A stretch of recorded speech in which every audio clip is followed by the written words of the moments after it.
Halo semuanya, perkenalkan saya Stephanie Kasmali dari kelas X5 Seman 1 Jakarta. Hari ini saya akan mempresentasikan materi mengenai virus dari kelas 10 Kurikulum Merdeka. Pertama, virus. Pengertian dari virus adalah makhluk hidup yang bersifat parasit sebab membutuhkan inang sebagai tempatnya hidup, sehingga menyebabkan penyakit hingga kematian pada makhluk lainnya. Kata virus sendiri berasal dari bahasa Latin yaitu virion yang artinya racun. Virus selalu mengalami perkembangan dari waktu ke waktu, sehingga bisa dibilang sulit sekali untuk mati ataupun menghilang.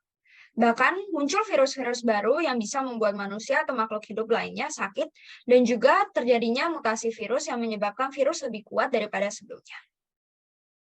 Ciri-ciri virus.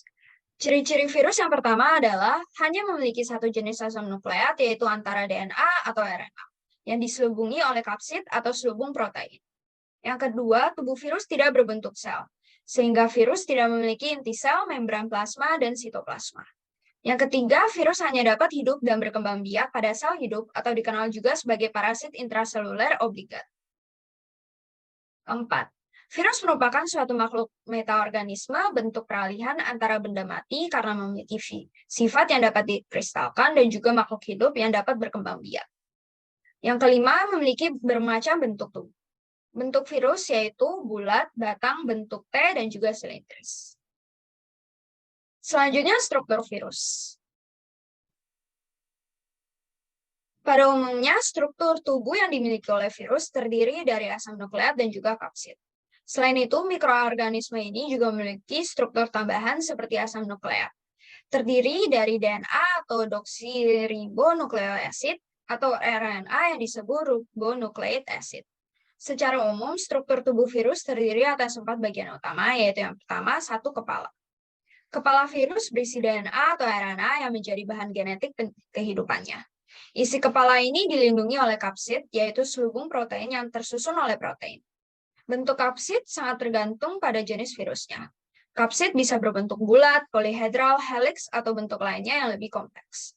Kapsid tersusun atas banyak kapsomer atau subunit protein. Kedua, leher virus. Tempat yang menyambungkan antara bagian kepala dan juga bagian ekor. Bagian leher ini hanya terdapat pada virus kompleks. Yang ketiga, badan virus. Berisi bahan genetik yang berupa salah satu tipe asam nukleat DNA ataupun RNA. Tipe asam nukleat yang dimiliki akan mempengaruhi bentuk tubuh virus. Isi tubuh biasanya berupa RNA yang berbentuk kubus, bulat, atau polihedral. Keempat, ekor virus. Berfungsi untuk menempelkan diri pada sel inang. Ekor yang melekat di kepala ini umumnya terdiri atas beberapa tabung tersumbat yang berisi benang dan juga serat halus. Yang kelima, kapsid virus. Lapisan berupa rangkaian kapsomer pada tubuh virus yang berfungsi sebagai pembungkus DNA atau RNA. Fungsi kapsid adalah sebagai pembentuk tubuh dan juga pelindung bagi virus dari kondisi lingkungan luar. Struktur virus kapsid adalah struktur virus yang letaknya berada di luar virus dan memiliki kandungan kapsomer. Bentuk kapsid cukup beragam sehingga bisa memengaruhi bentuk virus. Selanjutnya kita akan membahas mengenai sejarah penemuan virus. Yang pertama dari adanya penemuan oleh Adolf Meyer pada tahun 1883. Adolf Meyer adalah ilmuwan yang berasal dari Jerman dan pertama kali menemukan virus pada tahun 1883 melalui pengamatannya terhadap daun tembakau yang berbintik-bintik kuning. Setelah melihat hal itu, Adolf Meyer mulai melakukan penelitiannya dengan cara mengekstraksi getah tembakau yang kemudian menyemprotkannya pada daun tembakau yang kondisinya masih dalam keadaan sehat. Getah yang sudah disemprotkan ternyata membuat daun tembakau sehat menjadi ikut terinfeksi. Dari pengamatannya melalui mikroskop, ditemukan bahwa daun tembakau yang berbintik kuning tidak ada bakterinya. Adolf Meyer kemudian menyimpulkan daun tembakau menjadi tidak sehat karena di dalamnya terdapat suatu makhluk lain yang ukurannya lebih kecil daripada bakteri.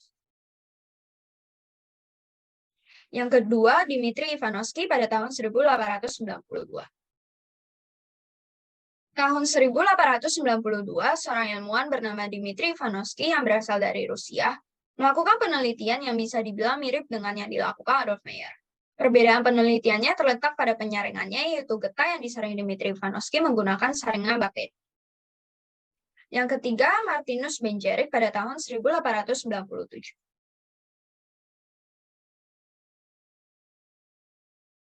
Martinus Benjerik merupakan ilmuwan dari Belanda yang menggunakan alkohol untuk menonaktifkan makhluk yang bisa membuat makhluk hidup menjadi sakit.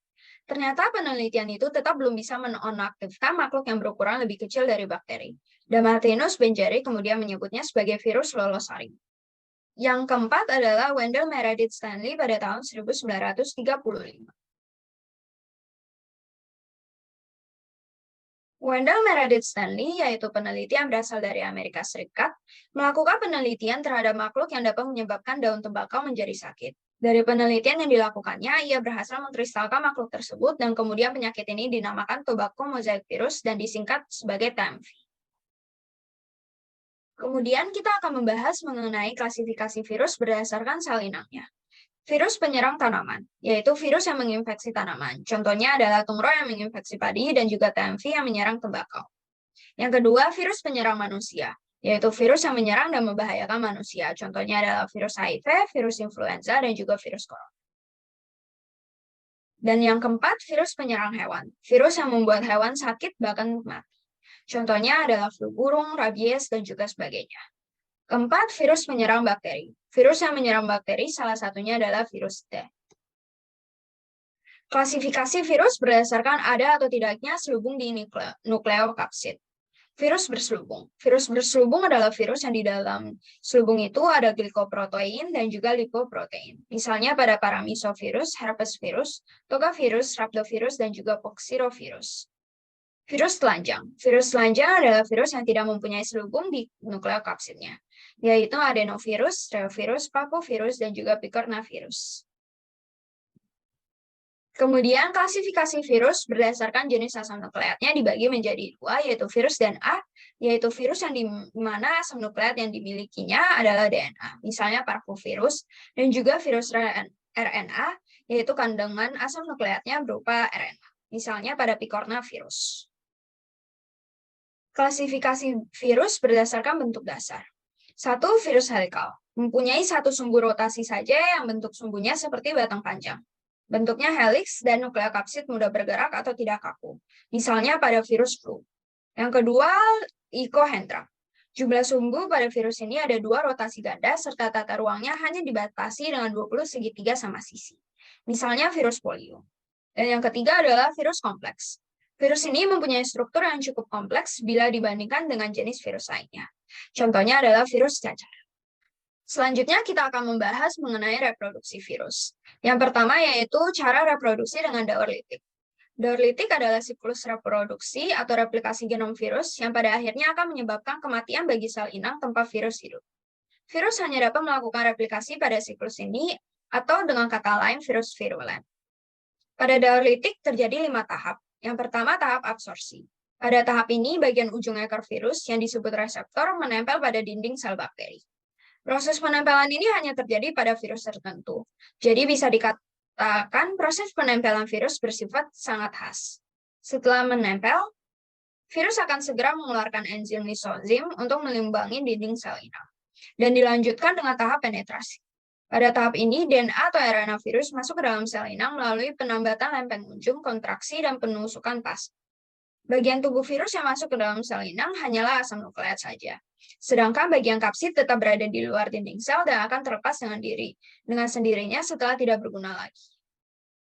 Yang ketiga, tahap sintesis atau replikasi atau juga bisa disebut akripasi. Proses yang terjadi pada tahap ini adalah penghancuran DNA sel inang sehingga membuat sintesis DNA sel berhenti bekerja. Setelah proses ini berhasil, DNA sel kemudian digantikan oleh DNA atau RNA virus, sehingga virus mampu mengendalikan secara utuh kehidupan dari sel. Hal ini bertujuan untuk membuat salinan asam nukleat virus, DNA atau RNA yang kemudian membentuk berbagai komponen tubuh virus seperti ekor dan juga kapsid. Yang keempat, tahap perakitan. Pada tahap ini, adalah tahap yang merakit virus yang masih terpisah-pisah seperti kepala, ekor, dan serabut ekor, dirakit hingga menjadi virus yang utuh. Yang kelima, tahap lisis atau litik. Pada tahap ini, kerja enzim lisozim tidak hanya untuk melubangi dinding sel inang saja, tetapi juga membuat dinding sel mengalami perpecahan di akhir fase reproduksi virus. Pecahnya dinding sel kemudian diikuti oleh pelepasan virus-virus baru yang telah siap melakukan replikasi ulang dengan menemukan sel inang yang baru. Kemudian ada tahap siklus lisogenik. Metode virus dalam menggandakan materi genetiknya dengan cara menyisipkan DNA atau RNA ke DNA sel inang yang disebut profage. Tujuan dari siklus ini adalah menciptakan sel inang yang mengandung profage atau materi genetik virus. Dalam tahap absorpsi dan penetrasi, daur litik dan daur lisogenik melalui tahap yang sama, di mana tahap absorpsi terjadi ketika virus menempel pada dinding sel inang, dan dalam tahap penetrasi, virus memasukkan materi genetik ke dalam tubuh inang. Tahap yang membedakan daur litik dan daur lisogenik adalah tahap penggabungan dan fase pembelahan. Tahap penggabungan terjadi ketika inang yang virus tempati cukup kuat sehingga virus tidak bisa mengambil alih kendali. Jadi, materi genetik dari virus akan bergabung dengan materi genetik inang dan membentuk profage.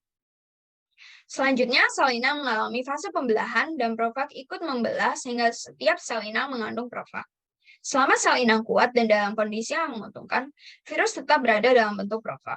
Namun, jika sel inang lemah atau dalam keadaan yang tidak menguntungkan, seperti terkena radiasi ultraviolet, virus akan langsung memisahkan diri, dan kemudian virus akan langsung menghancurkan materi genetik inang dan mengambil kendali, lalu proses yang terjadi sama dengan tahap sintesis pada daur litik.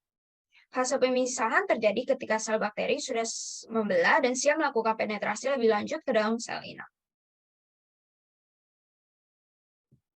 Tahap sintesis, perakitan, dan tahap lisis sama dengan tahap litik.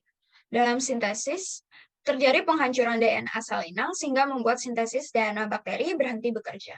Setelah DNA sel hancur, DNA bakteri kemudian digantikan oleh DNA atau RNA virus. Hal tersebutlah yang membuat virus dapat mengendalikan kehidupan sel bakteri secara utuh. DNA atau RNA kemudian membentuk komponen tubuh seperti ekor dan kapsid. Selanjutnya terjadi tahap perakitan virus, di mana tubuh, kepala, ekor, dan komponen virus menjadi satu virus yang utuh. Kapsid utuh juga akan diisi oleh DNA atau RNA untuk memproduksi virus yang baru. Pada tahap ini, virus yang dihasilkan bisa mencapai 100-200 buah. Tahap yang terakhir adalah tahap lisis, di mana kerja enzim lisozim melubangi dinding sel inang dan membuat dinding sel mengalami perpecahan, sehingga virus-virus baru dapat dilepaskan dan melakukan replikasi ulang seperti dalam tahap litik dalam daur litik. Ini adalah contoh dari tabel reproduksi virus. Selanjutnya kita akan membahas mengenai dampak positif virus. Virus biasanya memiliki konotasi terhadap sesuatu yang mematikan dan buruk. Tetapi ini tidak berlaku secara universal sebab virus memang tidak selalu merugikan. Contohnya adalah pertama pada bidang kesehatan. Yang pertama, virus berperan dalam pembuatan beberapa vaksin, yaitu kandungan yang terdapat di dalam vaksin adalah virus yang sudah mati ataupun dilemahkan dan mengakibatkan demam bagi orang yang disuntik vaksinnya. Tetapi sistem imun akan merekamnya dan membentuk antibodi sehingga jika penyakit-penyakit tersebut menyerang, sistem imun tubuh mencegahnya untuk masuk. Pengendalian terhadap beberapa sel kanker yang akan dibunuh dengan menggunakan sel killing efek virus secara langsung dibanding menggunakan sistem. 3. Virus-directed enzyme product therapy merupakan terapi virus di mana sel yang menjadi target dimasukkan enzim dan dapat mengaktifkan dan menonaktifkan prekursor maupun sitosik yang tersusun secara sistematis. Keempat, membuat antitoksin. Terbentuk melalui penggabungan DNA virus dan gen yang bersifat menguntungkan. Kemudian DNA virus menghubungkan DNA manusia dengan DNA bakteri, sehingga sel bakteri mengandung gen manusia yang dapat menghasilkan antitoksin. 5. Bahan pembuatan insulin. Keenam, terapi gen dengan mengubah gen penyebab infeksi menjadi gen penyembuh. Yang ketujuh adalah bakteriofags telah berhasil menyembuhkan penyakit tifus pada ayam dan juga penyakit disentri. Pada bidang pertanian, manfaat virus di bidang pertanian dapat dilihat dari penggunaan organisme biologis